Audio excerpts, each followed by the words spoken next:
저는 60대 초반에 아들을 둘 둔 주부입니다. 젊었을 때엔 저도 60대라고 하면 인생을 다 산 꼬부랑 할머니일 줄 알았는데요. 막상 60대를 지나고 보니 50대, 40대일 때 마음과 크게 다른 게 없더군요.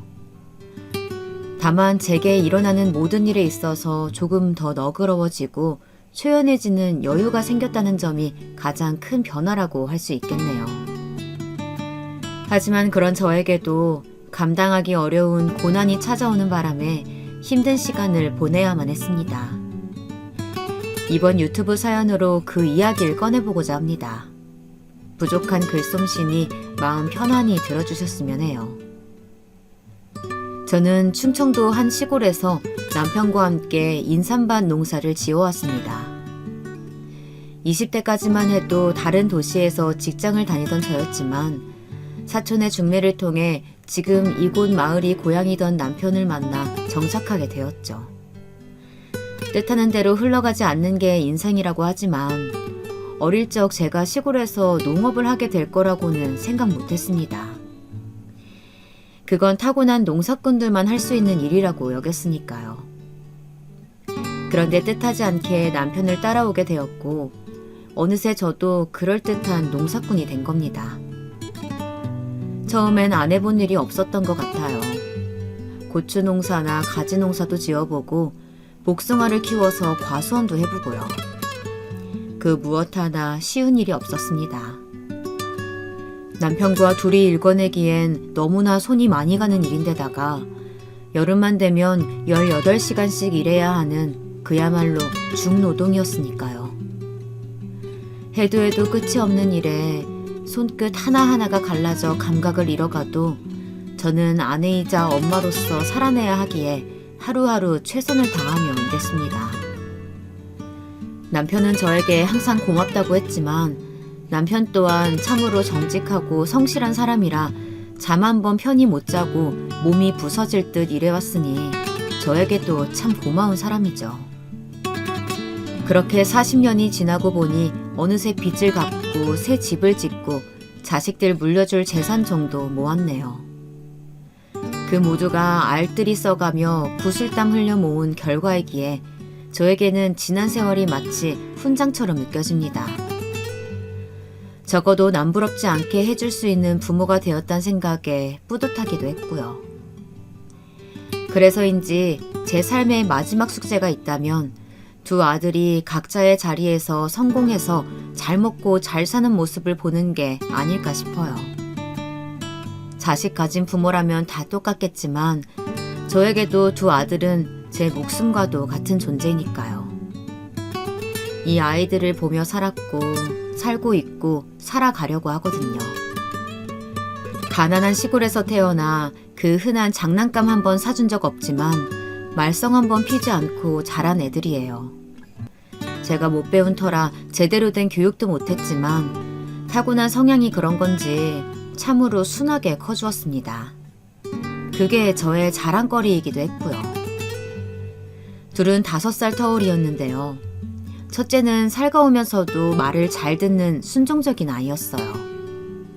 둘째는 말수는 적어도 우직하고 믿을 수 있는 든든함이 있었고요. 이렇듯 너무나 소중한 남편과 아이들이 있었기에 금전적으로는 부족해도 언제나 화목한 가정을 유지할 수 있지 않았나 싶네요.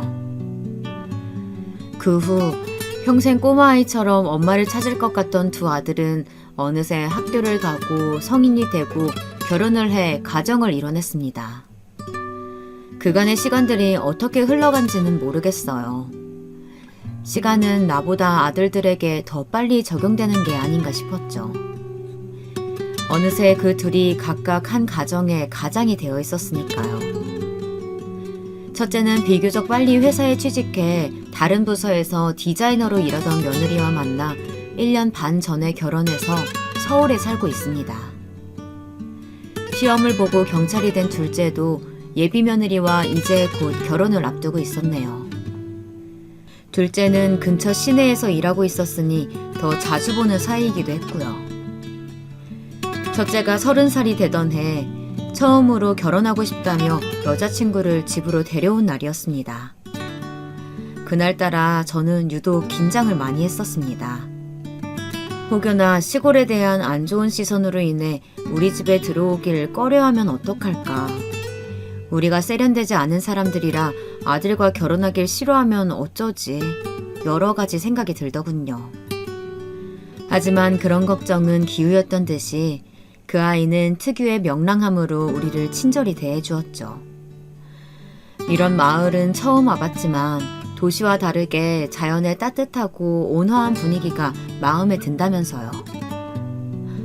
나중에 나이 들면 이런 시골 마을에서 사는 것도 너무 좋겠어요.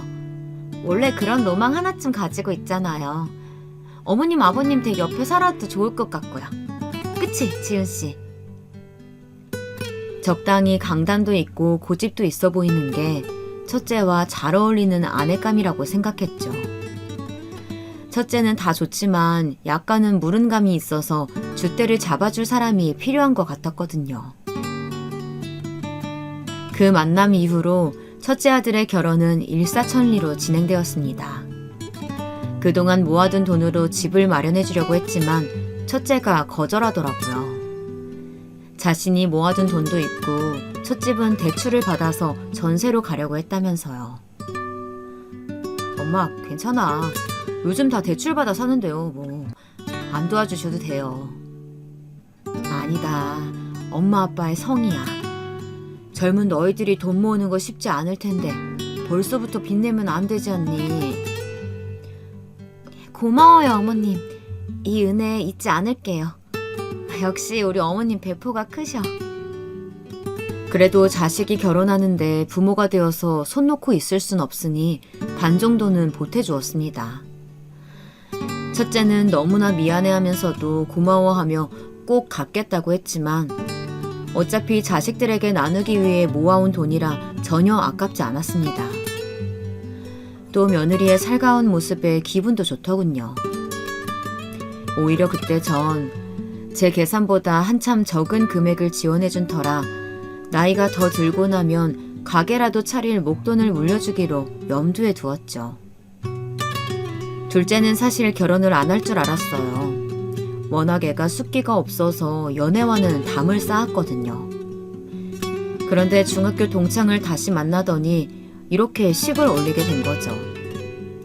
그 사람이 누구든 간에 둘째가 함께 할 반려자가 생겼다는 것만으로도 저는 정말 행복하더군요. 세상에, 동창을 다시 만나고 있다고? 네. 너무 잘 되었구나. 세상에. 둘이 연애를 한다는 이야기만 들었을 때도 참 기뻤어요. 그저 너무 기분이 좋았습니다.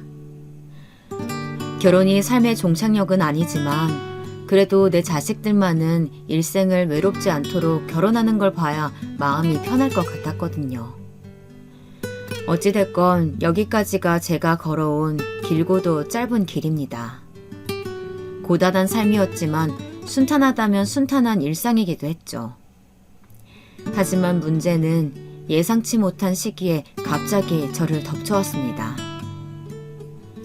첫째가 결혼한 뒤 1년 반이 지나고 둘째가 결혼을 반년 정도 앞둔 때였습니다. 그러니까 둘째 며느리가 될 애가 한번 인사를 오고 가족 간의 단합을 다져가고 있을 때였죠.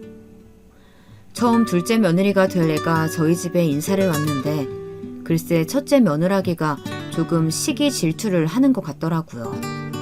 아님 군기라도 잡을 모양인 건지 둘째 아이를 내내 못마땅하게 보는 것 같았어요. 어머님, 안녕하세요. 둘째 며느리가 수줍게 인사를 건네고 들어올 때부터 성격이 내성적인 아이라는 건 짐작하고 있었는데 사실 시부모를 처음 뵙는 자리이면 누구나 더 어렵고 불편할 수 있잖아요. 근데 첫째 아이가 어머, 우리 동서될 사람은 집안일 안 해봤나 봐. 과일을 못 깎어? 아니 근데 왜 이렇게 사람 말이 느려? 내가 아까 물은 질문을 지금 하네. 괜찮아, 뭐 그럴 수도 있지. 오히려 기다리는 재미가 있네. 아, 그만해 여보. 그럴 수도 있지. 사람 무한하게 싫어. 아니, 그냥 나는 장난으로 하는 말이었지. 기분 나빠하지 마세요. 그래, 좋은 자리에 좋은 말만 오가야 하지 않겠니? 그래, 아가씨는 어디서 일을 한다고요? 장난이라고 하는 말 속엔 뭔가 그냥 지나칠 수 없는 의미심장한 의미가 담겨 있는 것 같았어요. 좋은 분위기가 첫째 며느라가로 인해 어그러지는 것 같자 급히 남편이 수습을 했지만 차마 이때의 찝찝함은 지울 수가 없겠더군요. 뒤에 저에게 일어났던 일을 생각하면 더더욱이요. 첫째 며느라간 명랑하고 강단도 있어 보이지만 그만큼 자기 주장도 강하고 어딘지 날카롭고 뾰족한 구석이 있었어요. 안 좋은 의미로요. 그게 뭔진 그땐 잘 몰랐지만요. 아무쪼록 저 때 이후로 두어 번 정도 같이 자리를 했는데 어쩐지 둘째도 둘째 며느리도 첫째 며느리를 불편해 하더군요. 저한테 대놓고 험담을 한다거나 하진 않았지만 그냥 묘하게 느껴지는 분위기가 그랬습니다. 어머, 여기 음식 맛이 조금 그러네. 어머니 입맛에 맞으세요? 전 여기 꽤 비싼 곳이라고 해서 온 건데 여기 누가 예약한 거예요? 아, 예비동서가 예약한 건가? 후기 이런 거 잘 살펴보고 예약하지 그랬어. 요즘 인터넷 보면 후기들 많이 써져 있는데. 아, 네, 죄송해요. 예, 괜찮다 나는. 그만해라. 네, 어머님. 전 어머님 입맛에 안 맞으실까 봐요. 그래서 그런 거죠. 어렵게 자리를 만들어 식사를 하려고 해도 꼭 마지막엔 분위기가 이상하게 이어지더라고요. 그런데 첫째 며느라간 저에게만큼은 살갑고 이쁘게 말만 하려고 했기 때문에 그걸 지적하기가 어려웠습니다. 차라리 저한테 했다면 무슨 말을 얹었겠지만 어쨌든 먼저 집에 들어온 첫째 아이의 마음을 상하게 하고 싶진 않았고 괜한 형님 동서 갈등을 만들고 싶지도 않았습니다. 그래서 넘어가게 되었죠. 지금은 이때 그냥 넘긴 것을 참 후회합니다. 그러다 일이 하나 생기게 되었습니다. 별로 좋은 이야기는 아니지만 상황을 위해 먼저 설명하자면 남편이 나무를 하다가 낮은 절벽으로 떨어진 바람에 다리가 부러진 거예요. 그 뒤로 거동이 불편해졌습니다. 가뜩이나 나이를 먹을수록 농사일이 버거워져서 줄이려던 참이니 남편도 휴식을 취할 겸 여름부터 겨울까지 반년 정도만 아예 쉬기로 했습니다. 몇 년 동안은 계속 살펴야 하는 인삼밭을 제외하고서요. 막상 쉬려고 하니 또 좀이 쑤셔서 싫더군요. 매일 아침 등산을 가고 강아지를 데리고 산책을 다니는 등 틈틈이 많이 움직이면서 운동을 하려고 했습니다. 사람 몸은 너무나 잠깐 사이에도 굳어버리니 최대한 건강을 유지하려고 하면서요. 쉬면서 그동안 못 갔던 교회도 가고 책도 읽고 동네 이웃들과 어울려 지냈네요. 그런데 삶의 여유가 생기니 우리 엄마가 보고 싶더라고요. 엄마는 요양원에서 지내고 계셨습니다. 저희 집은 5남매였지만 엄마가 치매를 앓게 된 탓에 돌봐줄 만한 사람이 없었거든요. 저라도 나서서 모실까 했지만 전 일을 시작하면 왼종일 밖에 있어야 하고 그럴 바엔 차라리 형님들이 모여있는 서울에 계시는 게 좋지 않을까 싶었습니다. 돌아가면서 엄마를 찾아뵈면 될 테니까요. 다만 제가 살고 있는 곳이 요양원으로부터 너무 멀어서 자주 찾아뵙진 못했습니다. 그게 항상 마음의 짐으로 남아있었네요.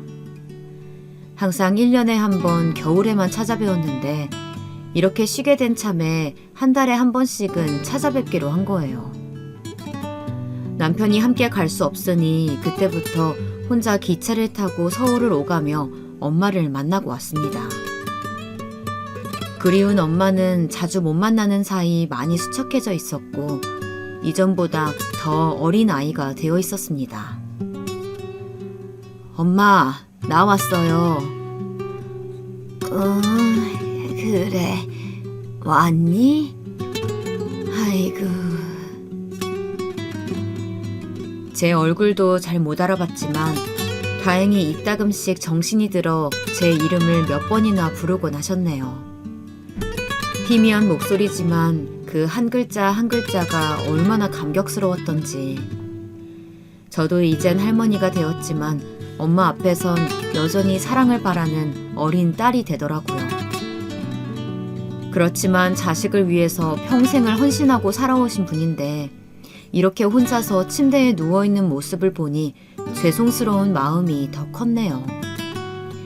그렇게 한 달에 한 번씩 의례적으로 찾아뵌 지도 3달이 지났을 때쯤이었습니다. 남편은 최대한 움직임을 삼가야 했기에 집에만 머무르다 보니 자동적으로 제가 남은 일거리를 도맡게 되었죠. 어차피 여름에 심은 게 없다 보니 큰 일손이 필요한 건 없었지만 이전에 일궈둔 것들을 처리해야만 했어요. 가을이 되니 생각보다 거둘 게 많아서 몇 주간은 꽤나 바삐 움직여야 했습니다. 그런데 그 와중에 엄마 요양원에 갈 날짜가 다가온 겁니다. 바쁜 시기니 일정을 미루려고 했지만 이내 포기했습니다. 안 그래도 지난번에 다녀올 때 하늘이 뚫린 듯 비가 오던 터라 약속을 미뤘었거든요.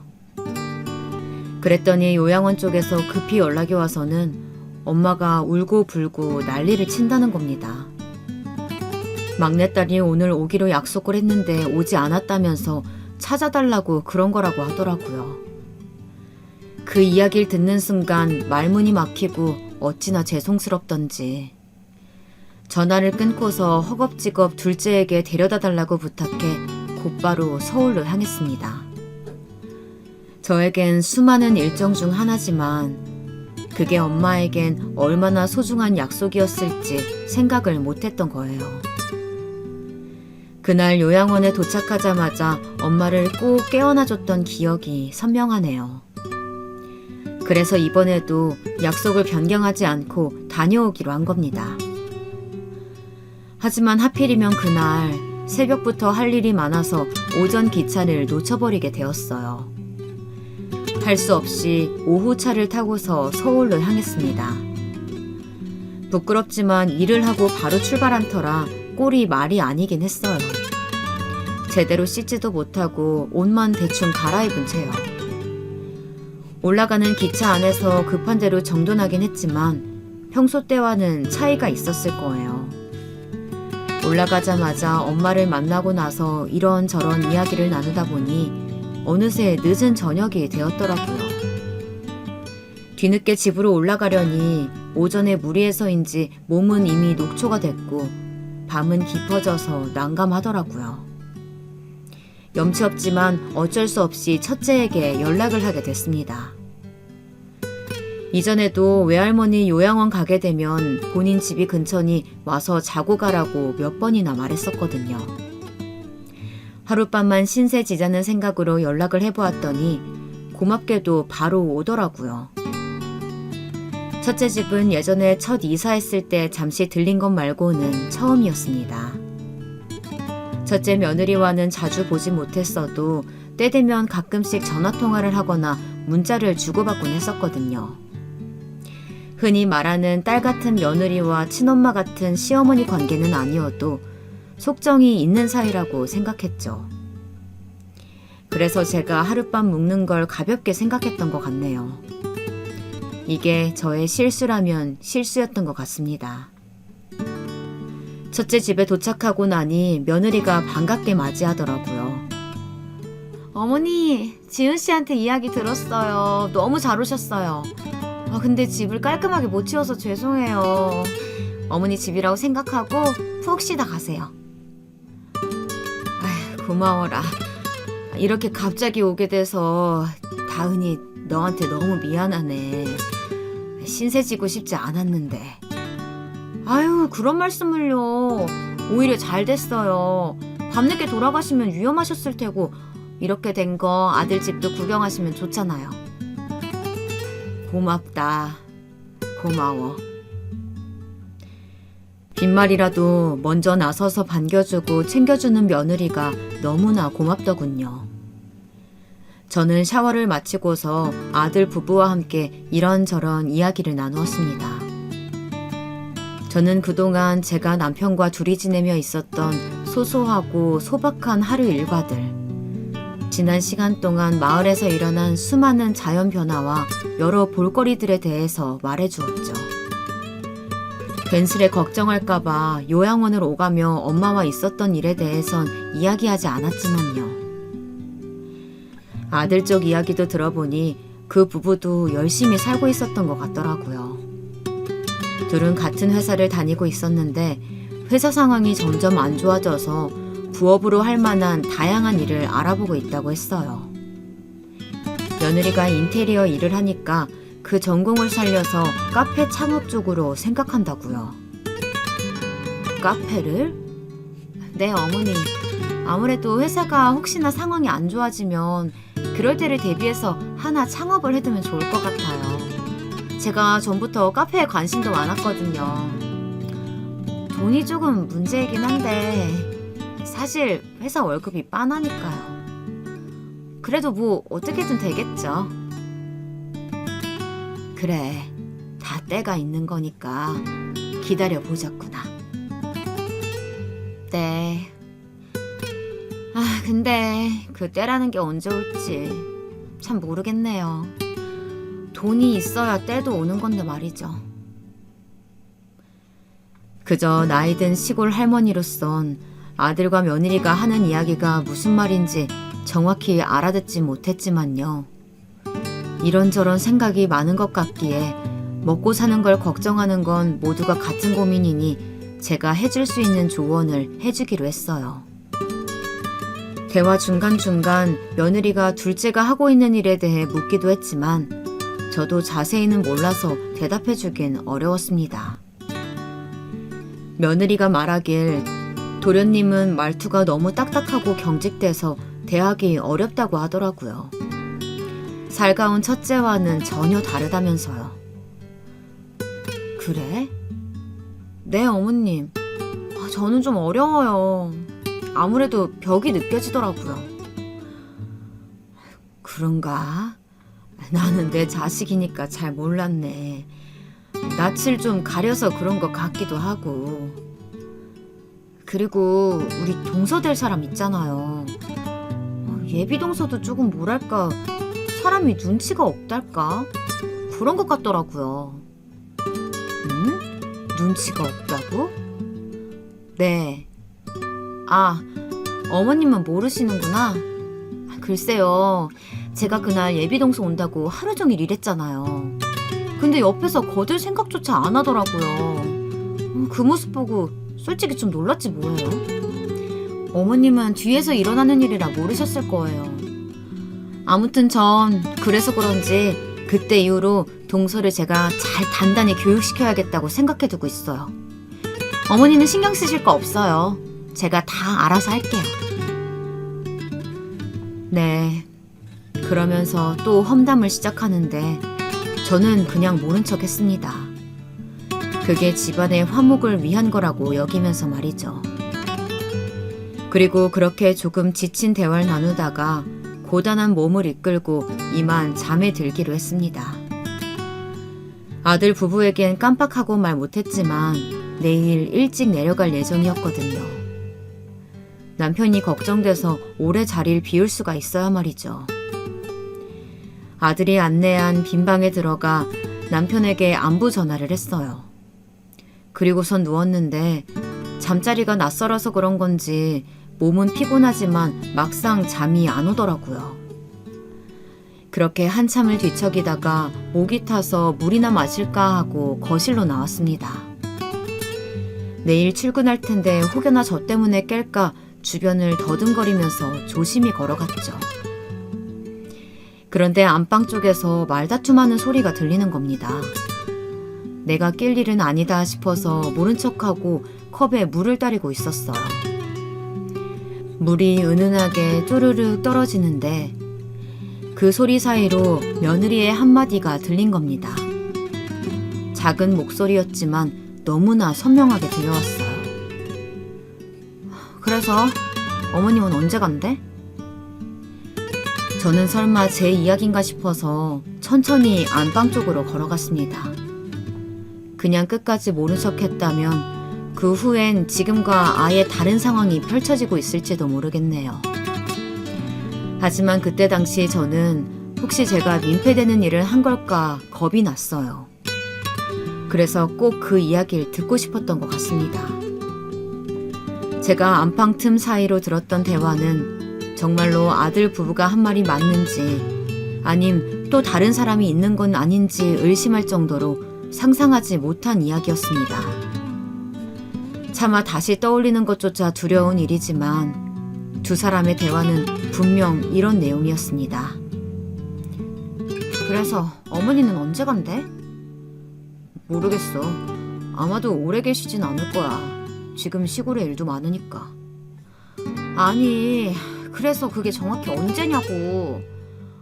지금도 어머니한테서 호레비 냄새나 죽겠어. 그 수태지 같은 호레비 냄새 말이야. 마주보고 있는데 내 머리가 다 아플 지경이라고. 나 냄새 예민한 거 몰라? 도대체 나더러 언제까지 버티라는 거야? 미안해. 네가 그렇게 민감하게 생각할 줄 몰랐어. 오늘은 아마도 일하고 오셔서 그런 걸 거야. 내일 하루만 더 참으면 되는데 괜찮을까? 엄마는 분명 내일 오전쯤 나가실 거야. 당신이 그랬지? 어머니 요양원으로 병문안 다니신다며. 알고 보면 본인이 다녀야 하는 거 아니야? 저렇게 굼뜨고 냄새나는 노인네는 그냥 요양원에 있는 게 도와주는 거라고. 귀찮게 비위 맞추는 것도 한두 번이지. 알겠어. 미안해. 내가 내일 엄마 가고 나면 우리끼리 외식하자. 너 좋아하는 파스타 먹으러 가자. 내가 레스토랑 예약해줄게. 자기 때문에 참는 거야. 한 번, 이번이 마지막이야. 다투는 소리가 잦아들었지만 저는 그 자리에서 한 발자국도 움직일 수 없었어요. 그 순간만큼은 차라리 꿈이길 바랬습니다. 잘못 들은 거길 바랬어요. 그토록 믿고 의지했던 첫째 아들 부부에게 배신당하고 모욕을 받은 게 너무 수치스러워서요. 나를 저렇게 쓸모없는 노인네로 생각하면서 앞에선 존경하는 어른인 척, 사랑하는 가족인 척 굴었다는 게 정말이지 너무나 끔찍했습니다. 저는 숨죽인 채 다시 방으로 돌아갔습니다. 그 긴 밤 내내 소리가 새어나가지 않게 웅크리고서 눈물을 흘릴 수밖에 없었어요. 그동안 아들만을 바라보며 그 힘든 순간들을 견디고 버텨온 내 신세가 딱하고 안타까워서 울음이 멈춰지질 않더라고요. 내가 훈장으로 여겼던 것들이 다 허사였다는 것을 알게 되니 모든 게 무의미해지는 것 같았죠. 그런 와중에도 더욱 신경이 쓰였던 건 며느리가 말했던 것처럼 엄마가 처음 요양원에 갔을 때도 자식들이 당신을 그렇게 생각해서 보낸 거라고 생각할까봐 겁이 나더라고요. 혹시나 그렇게 오해했을까봐, 만약 그랬다면 이제 와서 그 오해를 풀 수 있을까 하는 생각들로 머리가 너무나 복잡했습니다. 아직도 그날의 절망을 생각하면 지금도 숨이 턱 막히는 기분이에요. 어떻게 흘러간지 모를 그 긴 밤이 지나갔어요. 거의 뜬 눈으로 지새운 저는 새벽부터 집으로 돌아갈 채비를 하고 있었습니다. 움직이는 소리를 듣고서 아들이 방을 찾아왔더군요. 뭐야 엄마, 왜 이렇게 일찍 일어났어? 벌써 가려고? 저를 보며 평소처럼 말을 거는데 도저히 얼굴을 쳐다보지 못하겠더라고요. 울음이 터져 나오려는 걸 억지로 참고서 아무 말 없이 그렇게 집을 나섰습니다. 아들이 붙잡는 걸 뿌리치면서요. 나 간다. 엄마 왜 그래? 무슨 일 있어? 왜 말도 없냐고. 알았어. 그럼 데려다 줄게. 밥만 먹고 가. 그렇게 저는 기차를 타고 집으로 향했습니다. 돌아가는 길에도 주책 없이 연신 눈물이 나오는 걸 참느라 혼났네요. 집에 도착하자마자 저는 욕실에 들어가 제 몸을 닦기 시작했습니다. 살이 부르트도록 닦고 또 닦아도 그 냄새라는 게 지워지지 않는 것 같았어요. 그럼 그건 아마도 제 몸에 밴 삶의 냄새가 아니었을까요? 그게 싫었다는 건 그냥 나라는 인간 자체를 증오했던 거라는 걸 깨달은 거예요. 그렇게 욕실에서 하염없이 몸을 닦아내는 동안 남편이 다가와 무슨 일 있냐고 물었지만 아무 말도 할 수 없었고요. 그 뒤로 제 상태를 걱정한 남편이 이따금씩 첫째 아들과 통화하는 소리가 들렸지만 그래도 방 안에 틀어박힌 저는 여전히 자리에서 일어날 수가 없었습니다. 그렇게 하루 이틀이 지나고 나서야 배가 고프고 그만 일어나고 싶다는 생각이 들더라고요. 남편의 도움으로 몸을 일으킨 저는 전과 같은 기력을 되찾기 위해 조금씩 움직이는 노력을 했어요. 그러자 며칠간 아무것도 말하지 않고 옆을 지키던 남편이 조심스럽게 묻더라고요. 서울 가서 무슨 일이 있었냐고요. 더 이상 비밀로 할 수 없을 것 같아서 솔직하게 전부 이야기했습니다. 제가 말하고 듣고 느낀 전부를요. 묵묵히 듣고 있던 남편은 이야기가 끝나자마자 참았던 눈물을 흘리더라고요. 그리고선 제가 혼자 감당했어야 할 그 고통들에 대해서 안쓰러워하며 자식을 잘못 키웠다고 모두 자기 죄라고 말했어요. 내 죄야. 내가 그놈을 잘 가르쳤어야 하는데 내가 자식 교육을 잘못 시켰다. 내 죄야. 당신은 슬퍼하지 마. 아니에요. 아니야. 이게 왜 당신 탓이에요. 내 탓이지. 정말 자식 키우는 거 참 힘들구만. 힘들어. 죄라는 말이 너무나 마음이 아파서 저는 남편을 안았고 우리 부부는 서로를 부둥켜 안고서 소리 죽여 울었습니다. 우리는 그저 한평생 우리 자리에서 최선을 다해 일해온 것뿐인데 대체 무슨 죄를 지었기에 이런 고통을 받아야 하는 걸까요? 억울하고 분해서 참을 수가 없었어요. 그 뒤로 저와 남편은 깊은 우울감을 느낀 탓에 집 안에서만 머무르며 조용히 생활했습니다. 저희 집에서 가까이 살던 둘째가 이런 변화를 자각하고서 때마다 찾아오기 시작했죠. 우리가 걱정돼서 온 거였지만 좀처럼 입을 열지 않으니 답답해하는 것 같았어요. 엄마, 아빠, 왜 그러세요? 정말 아무 일 없으신 거 맞아요? 괜찮다. 정말 괜찮아. 거기다 둘째 며느리가 될 아이까지 걱정스레 저희를 쳐다보는데 도저히 입이 떼어지지가 않았습니다. 어떻게 그런 말을 다른 자식에게 할 수 있겠어요. 차마 입이 떨어지지 않아 눈길을 돌렸지만 대신 아이들은 곁에서 잠자코 기다리며 우리를 열심히 보필해 주었네요. 그때 정말로 둘째와 둘째 며느라기가 될 아이에게 큰 고마움을 느끼고 있었습니다. 평생 느껴보지 못한 고난의 순간이 우리 부부에게 한꺼번에 찾아와 낙담하고 있었을 때 기꺼이 우리의 손발이 되어준 둘째가 있었기에 조금씩 힘을 낼 수 있었던 것 같아요. 절망 속에서 발견한 희망처럼 말이죠. 그로부터 2주 후 저의 생일이 다가왔습니다. 생일을 챙길 기력이 없어서 이번엔 따로 모이지 않고 개별로 알아서 잘 보내라고 일렀네요. 그런데 눈치 없고 말기 어두운 사람이 제가 걱정됐던 건지 아니면 둘째에게서 다른 소식을 들은 건지 모르겠지만 첫째 부부가 집까지 찾아왔습니다. 양손에 과일과 떡을 잔뜩 사들고선 왔더라고요. 여느 때처럼 반갑게 웃으며 저에게 달려오는데 저도 모르게 뒷걸음질 치고 말았어요. 그 순간 모든 게 정막으로 바뀌었습니다. 저의 반응을 보고서 놀라 멈춘 거지만요. 이에 며느리는 다분히 놀란 듯 보였습니다. 왜 그러세요, 어머니? 무슨 일 있으신 거예요? 아니다. 잠깐 놀라서 그래. 다은이, 너도 먼 곳까지 오는데 고생 많았을 텐데 어서 들어와라. 그렇게 예상치 못하게 저의 생일 축하상이 준비되었습니다. 아직은 첫째네 부부를 제대로 마주할 용기가 없었지만 너무 순식간에 진행된 일이라 어쩔 수 없었죠. 둘째까지 오고서야 가족들 전부가 모였고 오랜만에 만난 어색함을 지우기 위해서 아이들은 분위기를 띄우기 위해 노력했습니다. 저는 있는 힘 없는 힘을 짜내서 애써 웃어 보였죠. 그때까지 남편은 첫째 아들 쪽을 아예 쳐다보지 않았어요.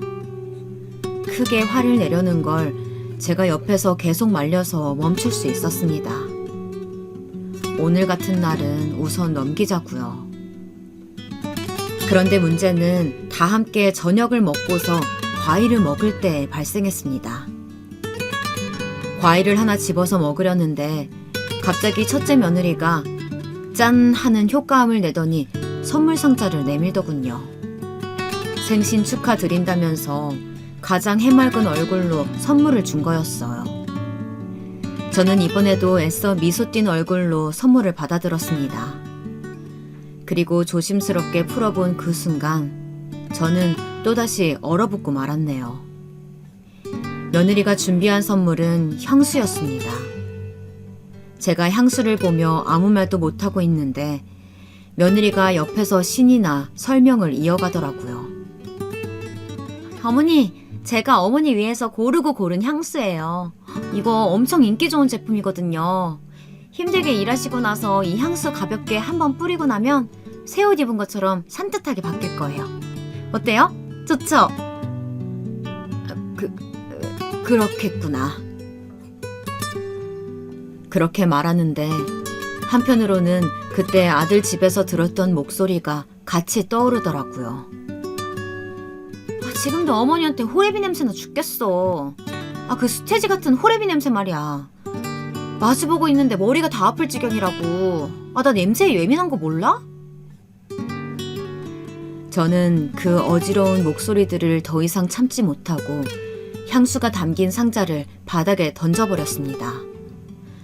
첫째와 둘째, 며느리와 남편은 그 자리에서 굳어서 얼어붙어 버렸죠. 그리고서 저는 여태껏 너무나 물어보고 싶었지만 다시는 아들 얼굴을 보지 못하게 될까봐 차마 묻지 못했던 것들을 며느리를 향해서 소리쳤어요. 제발 그만해라. 다은이, 너 내가 호레비 냄새 나서 향수 준 거니? 네 눈에 나는 구역질 나는 병균 덩어리니까 이렇게라도 악취 지우고 싶어서 선물해주는 거야? 너무 고맙다. 네 마음이 잘 느껴져. 겉으로는 웃으면서 헤헤거리면서 네 까만 그 속내가 안 보이니까 모든 게 만만하지? 그러니까 시어머니인 나를 이렇게 기만하는 거 아니냐? 제 악에 바친 외침에 며느리는 놀라서 아무 대꾸도 하지 못하더라고요. 그 와중에 첫째 아들만 뛰어와서는 제 손을 부여잡고 말하길. 엄마, 왜 이래 갑자기? 그게 다 무슨 말이야? 엄마가 왜 병균 덩어리냐고. 그러니까 내가 왜 너한테 그런 존재가 돼야 돼? 지훈아, 너희를 위해 평생을 살았는데 엄마한테 돌아오는 게 고작 그런 취급이야? 네가 어떻게 나한테 그래? 엄마 다 들었어. 너희 집에 간 날 밤에 너랑 다은이가 이야기하는 거 다 들었다고. 다 들었다고? 정말 그때 다 들은 거야, 엄마? 이런 생일상이 무슨 소용이고 생일 선물이 무슨 소용이니? 엄마 마음을 갈기갈기 찢어놓고선 태어난 나를 축하해주겠다고? 너희 때문에 처음으로 난 태어난 걸 후회하게 됐는데 이럴 거면 차라리 요양원에 맡기지 그래. 더러운 짐짝 취급받느니 그게 훨씬 더 사람 사는 것 같겠네. 아들은 더 이상 아무 말도 하지 않았습니다.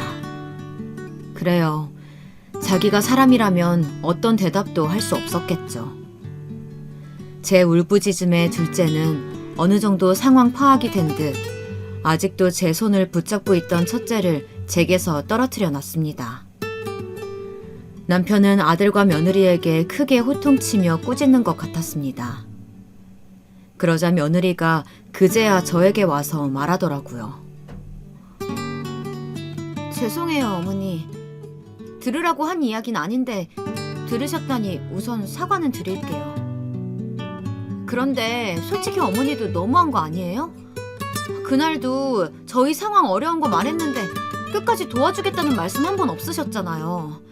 하다못해 뭐 가게 여는데 필요한 거 없냐고 묻지도 않고 열심히 하면 때가 온다니 일단 영양가 없는 말만 하셨잖아요. 저도 알아요. 지금 어머니 우리 경제적으로 도와주고도 남을 만큼 모아두신 거요. 그럼 대놓고 돈을 달라고 했으면 그게 더 나았을까요? 그럼 그거대로 싫으셨겠죠. 제가 그동안 시댁에 못한 게 뭐가 있는데요? 저 원래 그런 성격 아니에요. 살갑고 밝고 엉겨붙는 그런 성격 아니라고요. 그렇게 노력했는데 어머니는 우리 위해서 해주신 게 대체 뭐가 있냐고요.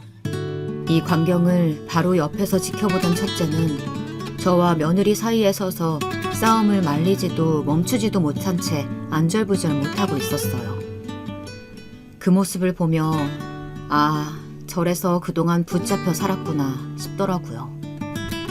그게 너무나 한심해서 도저히 아들을 쳐다볼 수 없었네요. 결국 돈 때문에 나한테 애쓴 거라는 거지? 그 몇 푼 얻고 싶어서 네 자신도 속이고 여태 거짓으로 우리 가족 대했다는 거 맞지? 그 몇 푼? 그 몇 푼이 저희에겐 목숨줄이에요. 어머니가 시골에만 계셔서 세상 물정 잘 모르시나 본데 사람은 누구나 목적이 있으니까 행동하고 태도를 취하는 거예요. 그러니까 그냥 처음부터 너그럽게 도와주셨으면 이런 사단 안 났을 텐데요. 돈을 쥐고서 줄 듯 말 듯 행동하니까 그러죠. 정말 구질구질하게. 근데 그 말이 끝나자마자 남편이 일어서더니 아들의 뺨을 아주 세게 연달아 3번을 때렸습니다. 그 소리에 놀라서 우리 사이에도 일순간 또다시 적막이 찾아왔죠. 저 또한 놀라 입을 벌리고 말았습니다. 아버님, 지금 뭐 하시는 거예요? 이 사람 뺨 때리신 거예요? 네가 맞지 않았다고 해서 서운해할 필요 없다. 너는 남의 집 딸이니까 우리 집 자식을 때린 거지. 이유는 3가지다. 지 애미가 며느리랍시고 들어온 애한테 욕을 듣고 있는데 멍청하게 서서 말리지도 못했으니 때린 거고, 엄마 피눈물을 흘리게 했으니 때린 거고, 이제 앞으로 이딴 나약하고 우유부단한 자식을 봐줄 일이 없을 테니 마지막으로 때린 거다. 이제 정말로 끝이니까 이만 나가라. 아버지, 아빠 죄송해요. 잘못했어요. 나가라고. 내 말 안 들리니? 남편의 말에 아들은 울음을 터뜨리면서 그제야 잘못했다고 말하더라고요.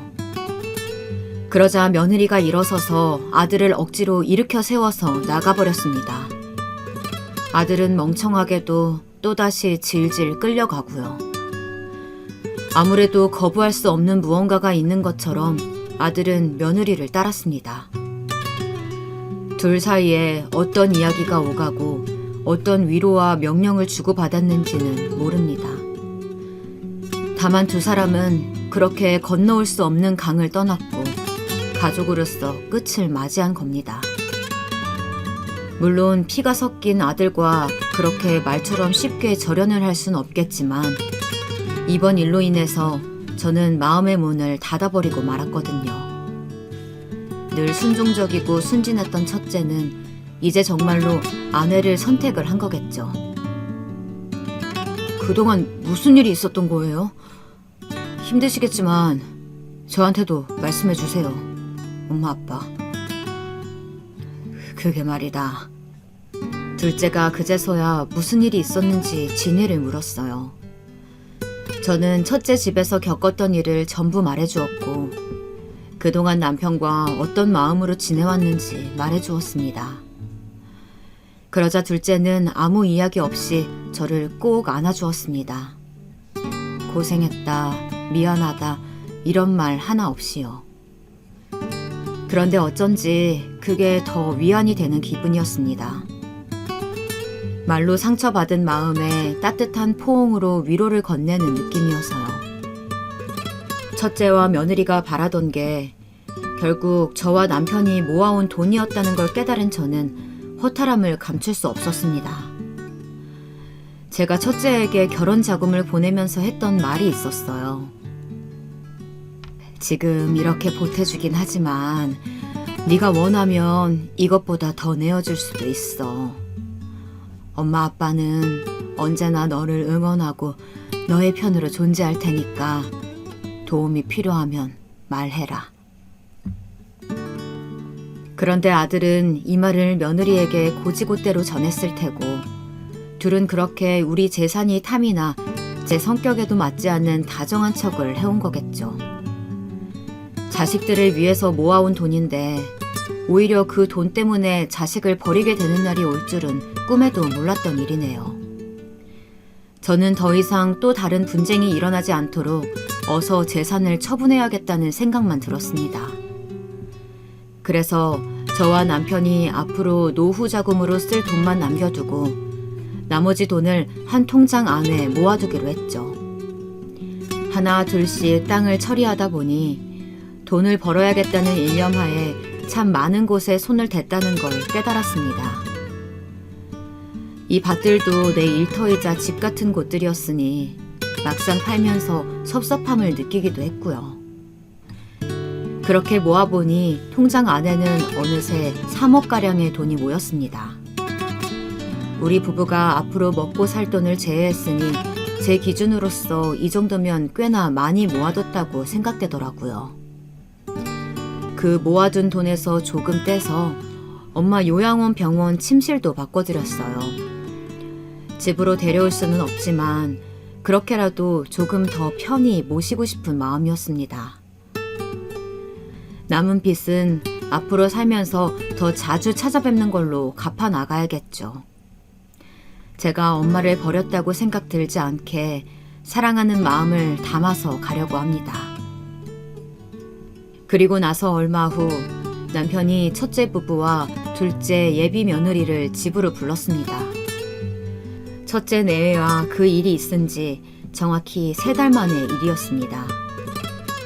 다가온 새해 명절을 명분으로 부르긴 했지만 저는 이게 아마도 우리의 마지막 가족 모임이지 않을까 싶은 마음이었습니다. 생각보다 초대를 흔쾌히 받아들이고서 찾아온 첫째네는 이전과 크게 달라진 게 없어 보였습니다. 다만 아들의 얼굴에 걱정과 심려가 가득한지 낯빛이 어두워 보였지만 본인이 초래한 일이니 감당해내라는 마음에 모른 척했네요. 그와 다르게 첫째 며느리는 낯짝이 두꺼운 건지 뭔지 그 익숙한 웃는 얼굴로 인사를 건네더라고요. 안녕하세요, 어머니. 오랜만이에요. 그동안 잘 지내셨어요? 그래, 덕분에 별 문제 없이 잘 지냈다. 다행이네요. 궁금하실 텐데 저희도 회사 다니면서 열심히 살고 있어요. 카페는 조만간 어떻게든 차리려고 준비 중이고요. 나중에 개업하면 한번 놀러 오세요. 제가 맛있는 커피 타드릴게요. 첫째 며느리를 다시금 마주하는 건 구역질 날 만큼 어려운 일이었지만 다행히 대화가 길지 않은 터라 참을 수 있었어요. 그 다음 둘째네까지 모였을 때 남편은 어렵사리 입을 열었습니다.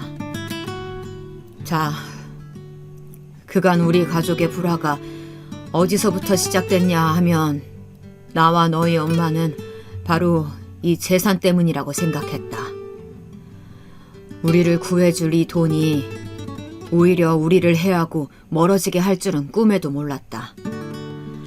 우린 그냥 잘 먹고 잘 살고 싶었던 것뿐인데 말이지. 그래서 너희 엄마와 상의한 끝에 마지막 결정을 하기로 했다. 재산을 전부 처분하고 자식들에게 양도하는 일이지.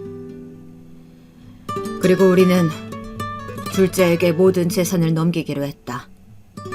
자, 통장 가져가라. 이 말을 들은 첫째가 벌떡 일어나 통장을 빼앗아서 금액을 확인하더라고요. 3억? 3억을 모았다고요? 그래서 지금 이 거금을 지석이한테만 다 주시겠다는 거예요? 말도 안 돼. 이건 아니잖아요. 나도 엄마 아빠 아들인데 이제 와서 연을 아예 끊기라도 하겠다는 거냐고. 맞았어. 연을 끊겠다는 이야기야. 네가 그토록 바라던 돈인 거 알아. 그럼 경솔하게 굴지 말았어야지. 부모를 욕보이고서 재산을 물려받을 수 있을 거라고 생각했니? 얼굴에 침 뱉는 자식한테 돈 내어줄 만큼 우리 그렇게 무지한 사람들 아니다. 그걸 지금이라도 너희가 깨닫길 바란다.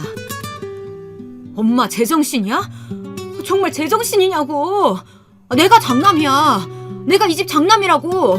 아버지, 저번에 제 뺨까지 후려쳐놓고서 성이 안 풀리셨어요? 그쯤 했으면 됐잖아요. 자식이 실수했다고 이렇게 내치시는 거예요? 뒷감당 가능하세요? 뒷감당이건 뭐건 우리가 다 알아서 하마.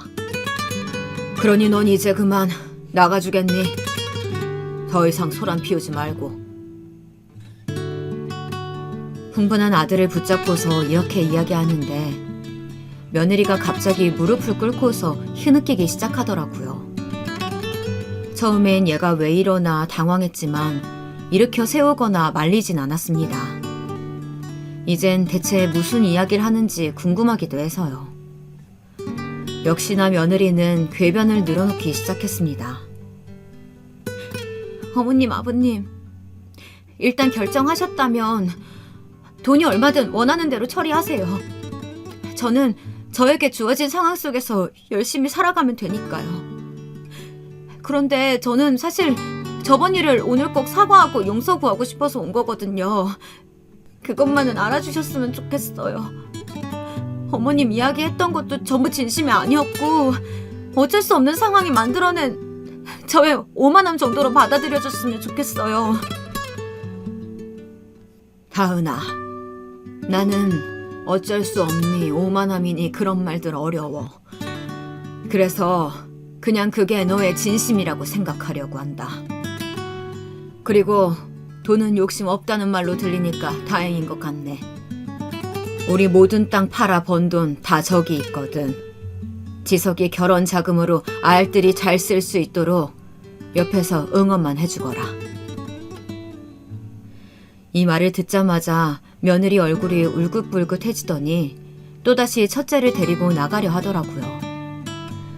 그런데 이번엔 첫째가 나가지 않고 버티는 겁니다. 글쎄, 전과는 정반대의 상황이었네요. 나가려면 당신 혼자 나가. 난 여기 있을게. 이렇게는 못 나간다고. 당황한 며느리가 첫째를 억지로 끌고 나가려고 했지만 첫째는 이 예상치 못한 상황에 흥분을 한 건지 꿈쩍도 하지 않은 채 남편에게 따지고 있었죠. 저는 부엌에 가서 물을 떠와 첫째의 얼굴에 부어버렸습니다.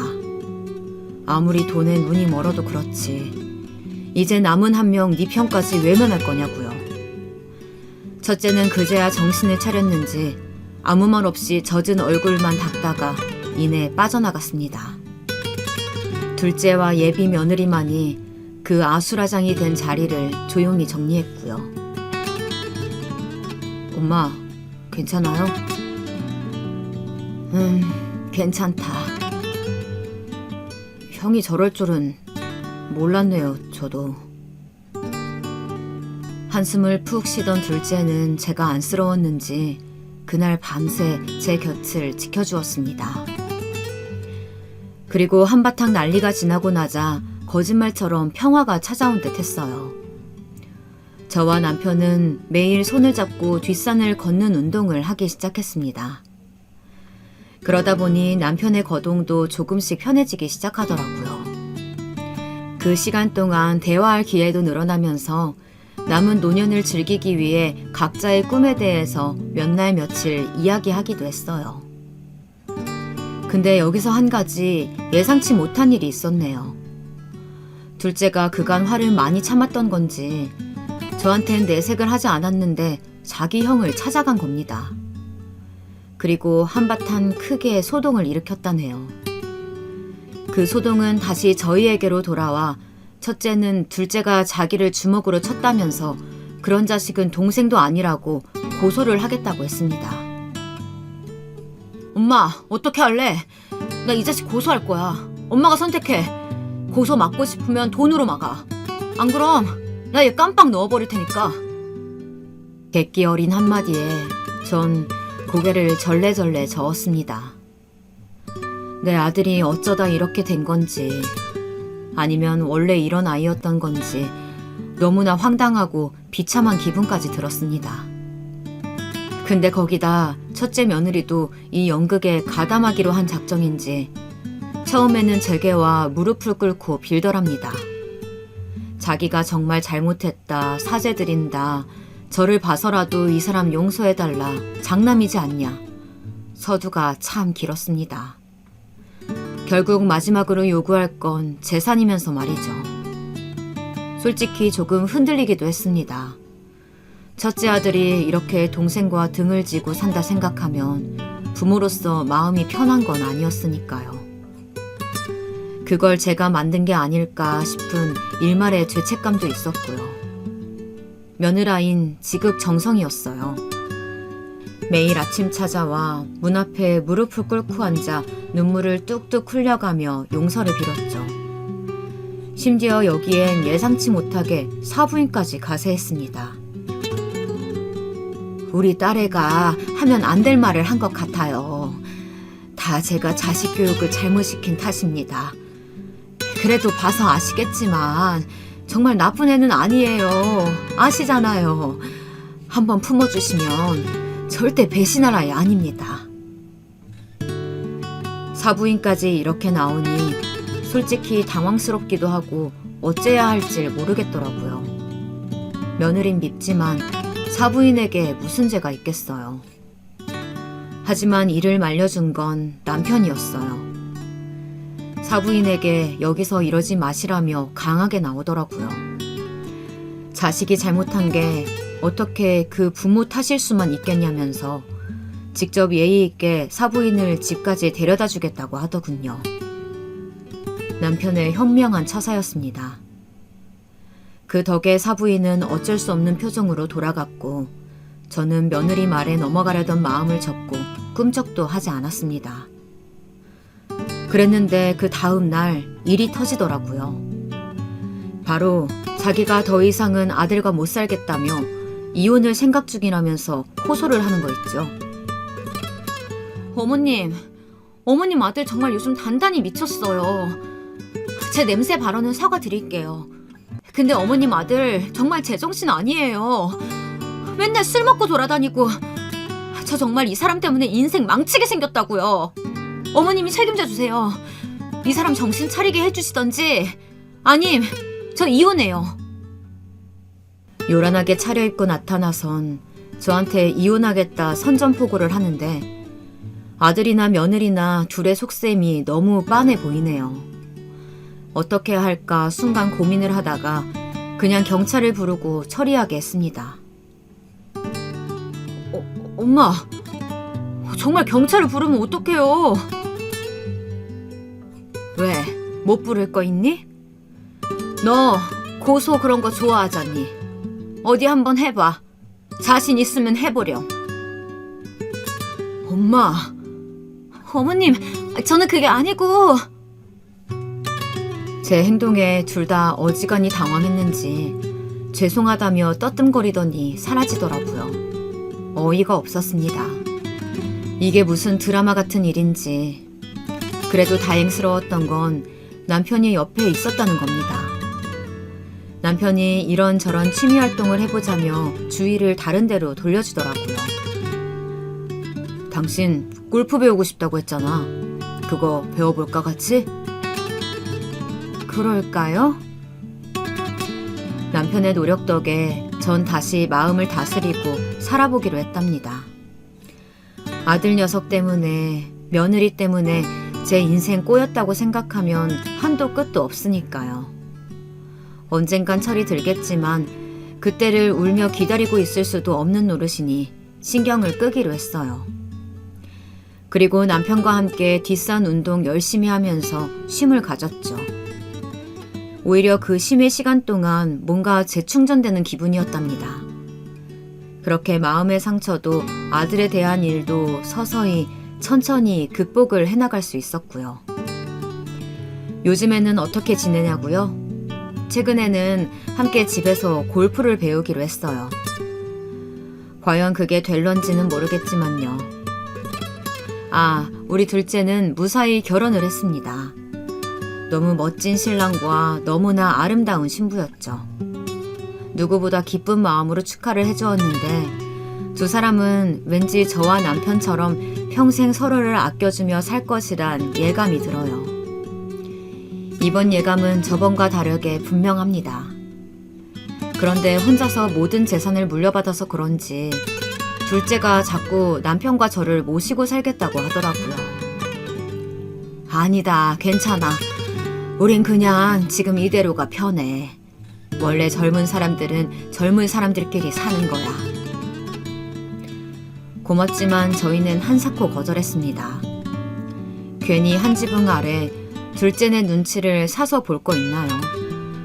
나이가 들었다 해도 꼭 자식에게 기대어 살라는 법은 없으니까요. 한 차례 위기를 겪고 난 우리 부부는 이제야말로 일상의 행복을 온전히 받아들일 준비가 되어 있다고 생각해요. 그리고 첫째는 이혼을 했다고 들었습니다. 카페를 창업하는데 자금이 부족하니 의견 충돌이 일어나고 결국 크게 싸운 후에 이혼을 했다고요. 우리와 그런 일이 있고 나서부터 싸움이 잦았다고 하니 둘의 의견도 100% 맞는 건 아니더라고요. 그 두 사람이 헤어지고 나면 첫째 혼자서 단 한 번은 우리를 찾아오지 않을까 싶었는데 아직까진 오지 않았네요. 하지만 멀지 않은 시간 내 오게 될 거라고 믿습니다. 저도 아들을 다시 아들로 받아들이기까지 마음의 문을 여는 건 너무나 오랜 시간이 걸리겠지만 그럼에도 아들이 먼저 손을 내민다면 엄마로서 잡아줘야 할 것 같습니다. 나에게 실망과 상처를 안긴 자식이지만 나를 버리지 않았다면 치유의 희망은 언제나 존재하니까요. 저의 사연 재미있게 들으셨나요? 이 짧은 시간 동안 정신을 못 차릴 만큼 정말 많은 일들이 있었는데요. 남은 시간을 온화하고 평화롭게 보내라는 의미로 미리 아픈 채찍을 맞은 거라고 생각하려고요. 앞으로는 아내나 엄마로서보다는 온전한 저의 삶을 살기 위해 또 다시 남은 날들을 열심히 살아내고 싶어요. 긴 글 들어주셔서 감사합니다. 여러분의 삶도 그 어느 때보다 평화로운 날들이길 바라며 이만 마치겠습니다.